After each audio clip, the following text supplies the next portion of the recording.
Hello, and welcome to the St. John Bosco football post-game report delivered by Dan's Pizzeria. They have it all.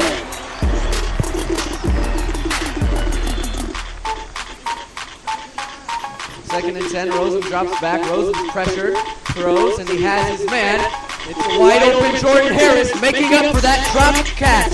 It's Jordan Harris cutting across the field. It's inside the 5. Jordan Harris has a St. John Bosco touchdown. Quickly making up for that wide open drop pass he had just a second ago. His first career high school touchdown at the varsity level makes it 30-0. Hello and welcome inside the Bosco football post-game report. We had a very exciting time last night as we were broadcasting one of the top teams in the entire nation taking on an unranked, but I mean, in my mind, it was, boy, in some cases it wasn't even a high school team. We completely beat down the J. Sarah Lions, defeating them 48-7, and we move on to 8-0, and we're going to be in the postseason in a matter of weeks. The Bosco Braves are. And this is Nick Rice alongside Chris Sylvester for the post-game report. And host Chris, what is your thoughts after a beatdown like that against a solid Trinity League opponent being those Lions? I wasn't really expecting a blowout like that. I was expecting Bosco to go in there and win by possibly a couple of scores. But after J. Sarah took Bosco to overtime last year in Bellflower, I was thinking that J. Sarah was going to come out with somewhat of a positive mindset and have some momentum just coming into the game, knowing that they almost knocked off the Braves last year. But that certainly wasn't the case at all. Jason Negro of the Braves made sure that his team did not underestimate the Lions whatsoever, and they just took it to them in that first half. And really, it was over after that scoop and score by Michael Ray to make it 6-0, 7-0 plus the PAC. But that first score really took all the wind out of the Lions' sail, and it was all Bosco from there on. St. John Bosco in the first quarter only had 6 offensive plays. It's easy to underestimate an opponent when you're up 14-0 and barely even had the football. It was a high snap off the first drive by Nick Robinson's offensive unit. Ended up being scooped and scored. Then the next drive, Robinson was intercepted by Lanou, and just a couple plays later, it was one of our elite running backs, Sean McGrew, who found the end zone. He ran the ball for almost 100 yards throughout the day. A fantastic afternoon for our running backs. And boy, for an offense that barely even saw the field, tip your hat off to a defensive unit that was causing so many turnovers and 3-and-outs. And Chris, I think we saw the punter more than we saw any of the receivers for the Lions in that game. I mean, it was a fantastic night for our defense. And basically, this was a game where we just unleashed our will after a very close contest against Olu last week. Do you think that next week we are taking on Mater Dei, the Monarchs? Do you think Mater Dei has any sort of a shot against us after this sort of a beatdown? Well, initially after seeing that Mater Dei lost 16-7 at home to the Santa Margarita Eagles, the same Santa Margarita Eagles that just 2 weeks ago Bosco beat 56-12, I didn't really think so, but after chatting a little bit with Jason Negro, Bosco's head coach, after the game, he fully believes that because Mater Dei lost, they're going to come in with even more fire next week. Now, do I exactly agree with him 100%? Not really. I mean, I understand that you don't want to think that they're going to be down. You can't underestimate a team like Mater Dei because they will beat you, even if you underestimate them for one quarter. But I feel like Mater Dei, I feel like it was supposed to be the matchup of unbeatens.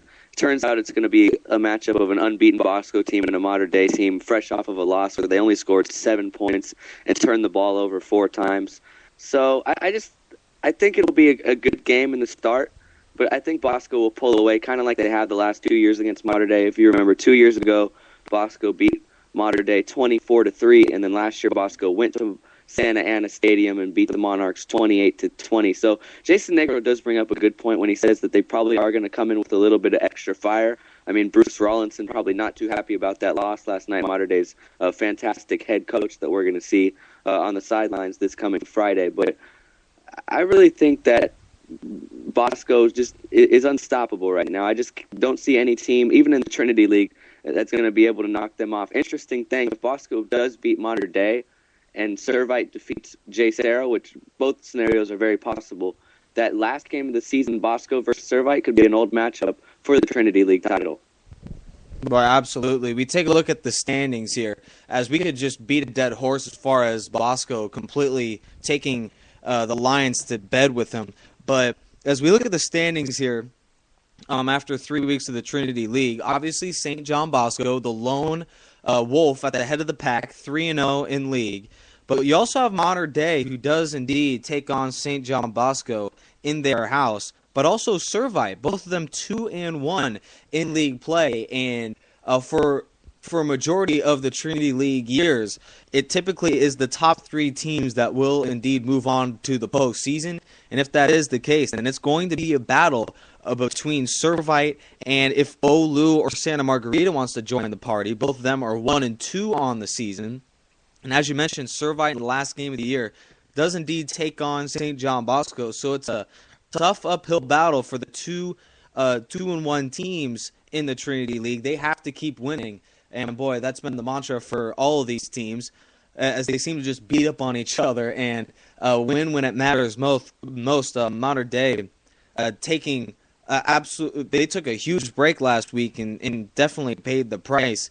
And now, boy, that would be a very tough scenario for Mater Dei if they started the league season 2-0 and let a Santa Margarita team that barely went 500 in league end up going to their place and beating them down 16-7, a defensive showing as well.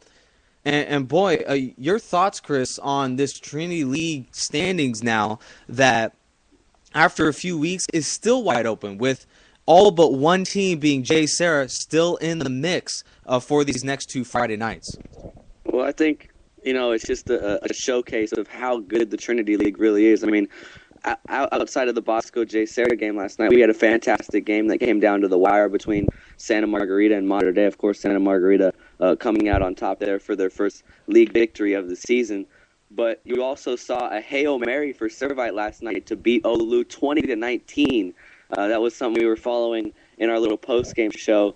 We actually thought Orange Lutheran won that game. We reported that they won that game, and you can never really say it's over when it comes to Trinity League high school football. And Travis Weller threw a 40-yard bomb to the end zone, and his receiver came down with the extra point. Was good, and the Friars celebrated and moved to 2-1 in league play. But I mean, coming into league play, it was clear that there was no weak links in the Trinity League. Now J. Sarah's kind of proving that they might be the weak link in the Trinity League, but if you put J. Sarah in another league, they're probably in first place. I mean, they went 5-0 in the non-league slate. They knocked off some pretty good teams. Huntington Beach. They beat the number 2 ranked team in the state of Nevada, Corona Centennial. Not the Corona Centennial we know that won the CIF division last year in the Southern California section. Not the one that played De La Salle last year, but a team in Nevada that's pretty good. And they also knocked off a good Trabuco Hills team as well to J. Sarah. So even though J. Sarah's 0-3 in league and haven't really played any close games, I mean, Orange Lutheran beat them pretty well. Mater Dei took it to them last week, and of course Bosco blew them out last night. But it's just Trinity League football, and if you're not used to Trinity League football, then you're probably not used to seeing all these great defensive battles because there really is no other league like the Trinity League out there, especially in the state of California in general. Boy, an absolute beatdown that St. John Bosco had last night. And the Trinity League is going to come down to the last few weeks. Let's take a pause for a quick station identification. We'll be right back. Tonight's presentation of St. John Bosco football is brought to you by Tam's Pizzeria. Deliver, call in, and order. Just walk into the corner of Bellflower and Rosecrans for Tam's Pizzeria. They have it all. And highschoolscoreboard.com. All of your updated scores, news, and statistics all at one place. To get the app and registration, log on at highschoolscoreboard.com.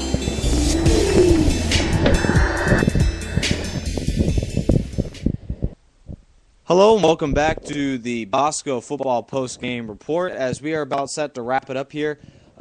Last night we saw a beatdown of the Bosco Braves over those J. Sarah Lions, and they were knocked out of the postseason with that loss. I don't mean to, Chris, put you on a limb here, but I am fascinated on what's going on these next couple weeks as far as the schedule is concerned, and also with what's going on in the Trinity League. If you have some sort of a idea on what schedule is going on for a couple of these opponents, obviously Bosco's taking on Mater Dei, but your thoughts in the next few weeks on teams that we should see, that we should look at, starting to rear their head above the pack and make their way into the final three of the Trinity League. Your thoughts on who could indeed make that next step and win the title, or be at least in the conversation as moving on to the postseason? Well, I think it's clear that Bosco's head and shoulders above everybody else in the Trinity League, which is quite a bold statement to make. But after watching them the first 3 weeks just kind of take it to Trinity League opponents, I think that's a fair statement to say. I mean, they're probably going to face the second best team in the Trinity League, which is Mater Dei this upcoming week. But like we said, Mater Dei lost to 16-7 to a team that Bosco beat 56-12. So I don't know if that gives you any of a preview for this coming Friday. I mean, you never know; anything can happen on any given night in Trinity League football. But Jason Negro, I can't say it enough. He's doing a fantastic job of making sure that Bosco never comes out of the gate slow and never really underestimates an opponent, because if you underestimate any opponent in Trinity League, they're going to beat you. I mean, you saw it last year when J. Sarah, the last place team in the league, almost beat the eventual champion, the St. John Bosco Braves. So Jason Negro's doing a good job of keeping its team on his heels, and I really think Bosco's headed for its second consecutive league title. But as far as other teams go that'll be making some noise and getting to the postseason, I think you got to look first at the Servite Friars after a very, very disappointing season last season in the Trinity League. Troy Thomas left this offseason. All was looking, downhill for the Servite Friars, but they've done a fantastic job so far here this year. Their only losses in non-league play was to a very good Bishop Gorman team. Of course, Bishop Gorman, a national football powerhouse in the state of Nevada. And they also lost to probably one of the best teams in all of high school football over the last 20 years in the nation, the De La Salle.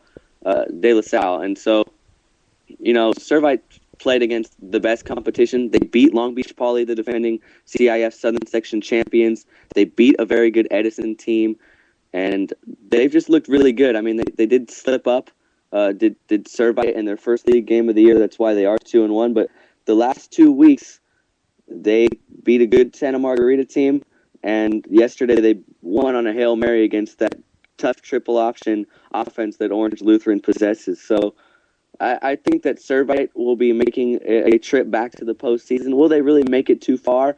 I don't think so, but I think they have a program that's building for the future after, like I said, they lost their head coach of so many years, Troy Thomas, to Crespi. So look out for Servite, and also look out for Santa Margarita to possibly sneak into that playoff picture.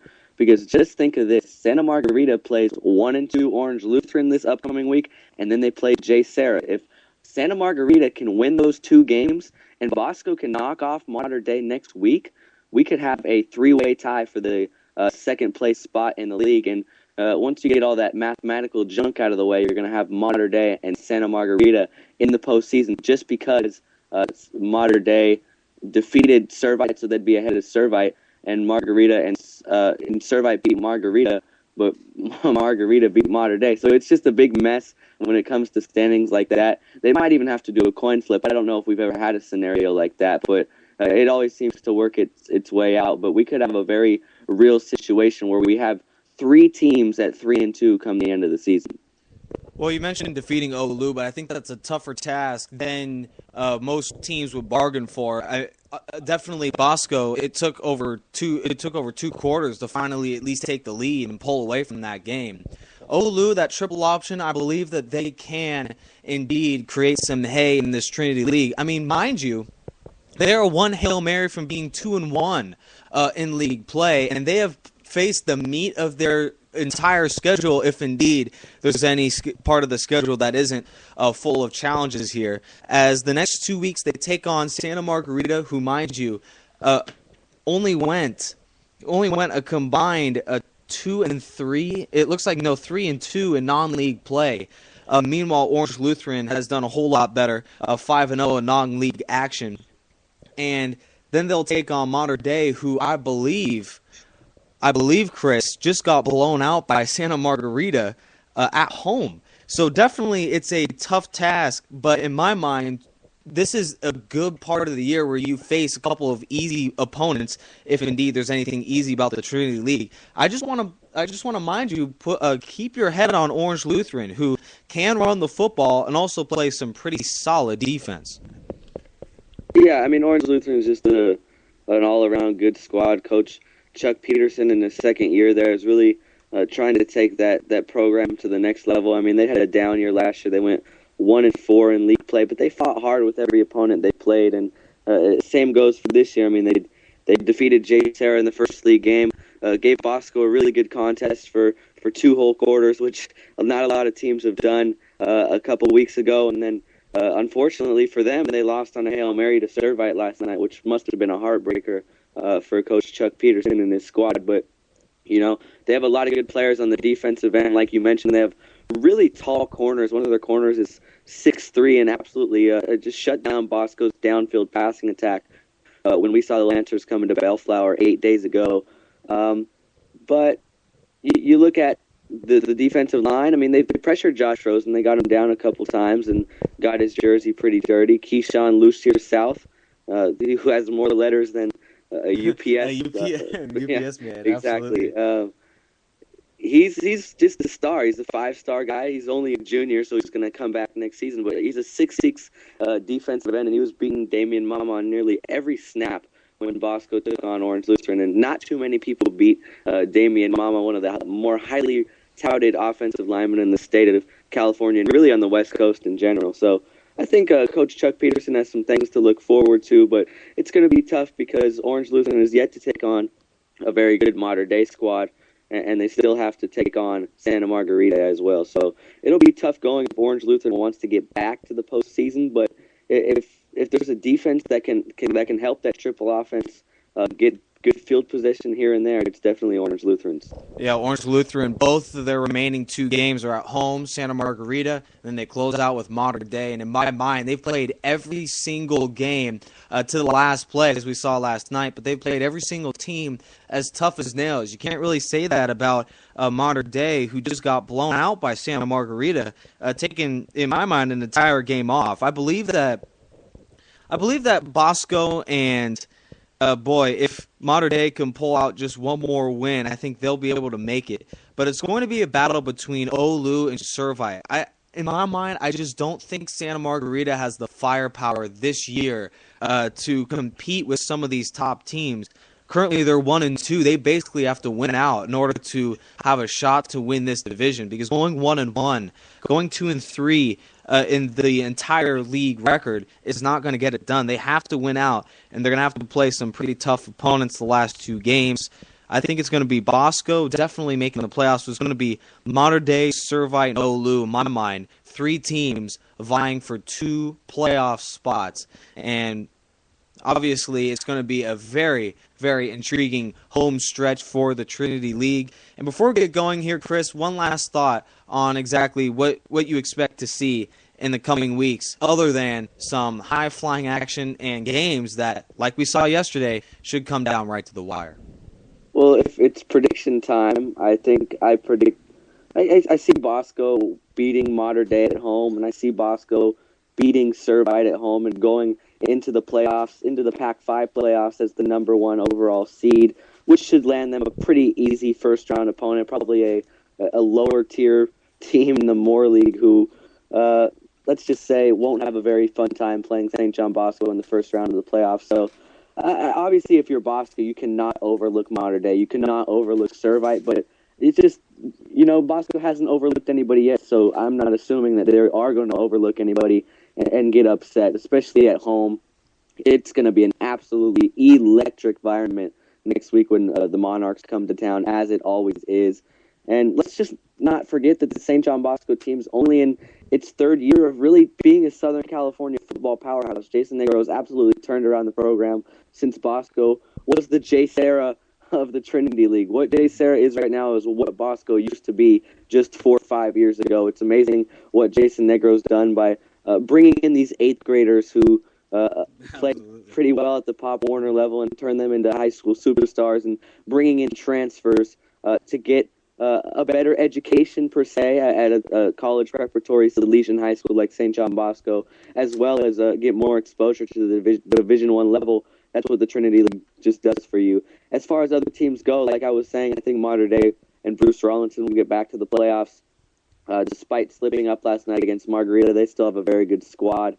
And I think it's just going to be a battle between Servite, Orange Lutheran, and even Santa Margarita. I think Santa Margarita, if they can knock off Orange Lutheran this week, which will be tough, but I think they have a lot of momentum right now after knocking off Mater Dei last night. So if they can carry that momentum into this week, and let's not forget Orange Lutheran just lost on a Hail Mary, so they're probably not going to have the highest spirits in the world coming into next Friday's game. So if Santa Margarita knocks off Orange Lutheran next week, Orange Lutheran's done, because that puts them at 3 league losses, and you have to finish over 500 in league play to make the playoffs, and that'd make it a little bit easier for Santa Margarita going into a final week matchup, which they should beat Jay Serra in. But like I said, it's Trinity League football. You never know. And I think really it'll be Bosco first, Mater Dei second, and you'll have a dogfight between Servite and Santa Margarita for that third spot. If there's an instance where there is an extra playoff spot, I think the Trinity League would get 4 spots, but that's only if there are 4 teams over 500, which is a very possible scenario, just because Jay Serra just really not up to par with the level of Trinity League play so far this year. Yeah, Jay Serra plays a couple of 1 and 2 teams, so they do indeed have a shot to put those teams back over 500. But I do want to, we are going to prediction time. I'm new to this thing, but if I am going to predict real quick, if Bosco beats, like I believe they should, both Mater Dei, and then in the final week of the season, they also take down Servite, that's going to hand a loss to both of those teams. And I do mention, it looks like Mater Dei is going to play Olu in the last game of the year, which should be a dogfight. But Orange Lutheran, in my mind, if they can indeed beat Mater Dei, then it's going to come down to next Friday night when they take on Santa Margarita. And in my mind, I just think Santa Margarita is not going to have the firepower to win. I've been doing the math on if Olu wins both of their games against Santa Margarita and Mater Dei, if Bosco wins both of their games as well against Mater Dei and then Servite, that's going to put Servite at 3-2 and Olu at 3-2. And in my mind, that still is a very likely scenario, being that Olu only has to play one tough opponent, and that being Mater Dei, and they have 2 weeks to prepare for that, and they're going to play it at home as well. And I think that hometown crowd is going to be loud, electric, and they're going to know that a win is going to get them into the playoffs. So in my mind, I think it's going to be Servite and Olu both at 3-2, and then Mater Dei and Santa Margarita are going to be bounced out of the playoffs with 2-3 records. Is that a likely scenario? I'm just putting numbers together and trying to see if that comes up with a likely scenario.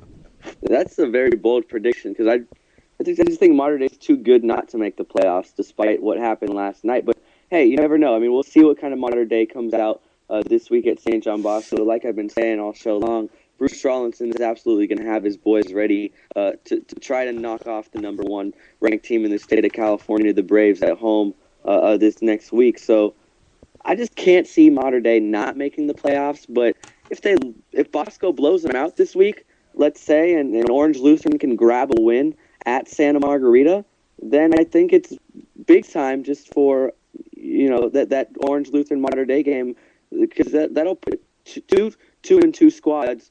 And like you said, Orange Lutheran's going to be at home.